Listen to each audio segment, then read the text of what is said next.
ချင်းဒီတန်ခဲ့တော့စစ်တိုင်းသောခါမွန်းတဲ့မြေပင်ထွန်းတောက်သူ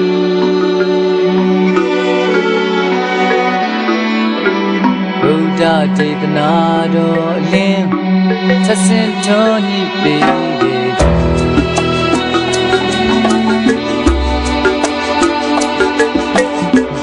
ကောင်းသောအချင်း၌ညာမွေလျော်စေပြီးတရားတော်အမိန်သာလှုပ်ရှားမှနေရန်ဖြစ်စေ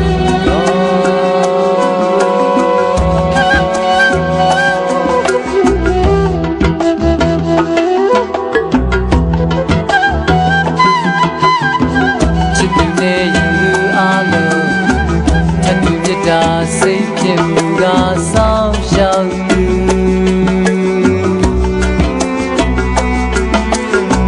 ဝေပြချာနာသူကသိနာရီပေါင်းစီပေ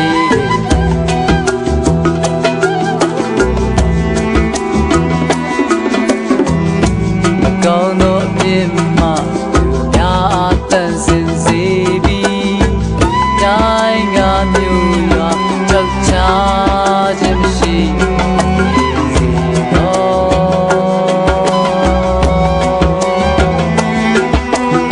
လက်ဝဲပဲလက်ဖြင့်ဆိုးဝပေး၍လက်ရလက်ဖြင့်မင်းပြောပေးတော်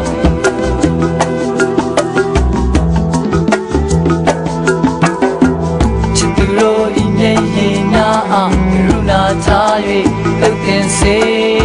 ကြော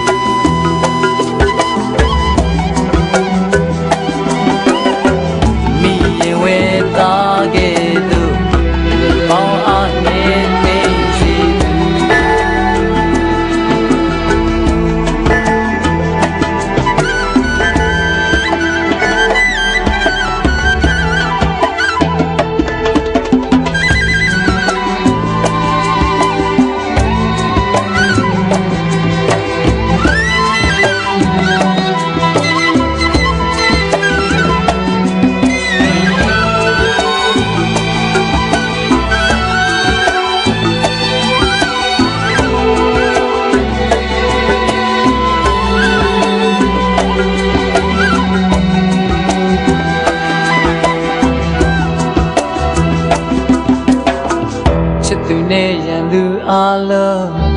ချစ်သူမြတ်တာစိတ်ဖြစ်မှုကဆောင်ရှောက်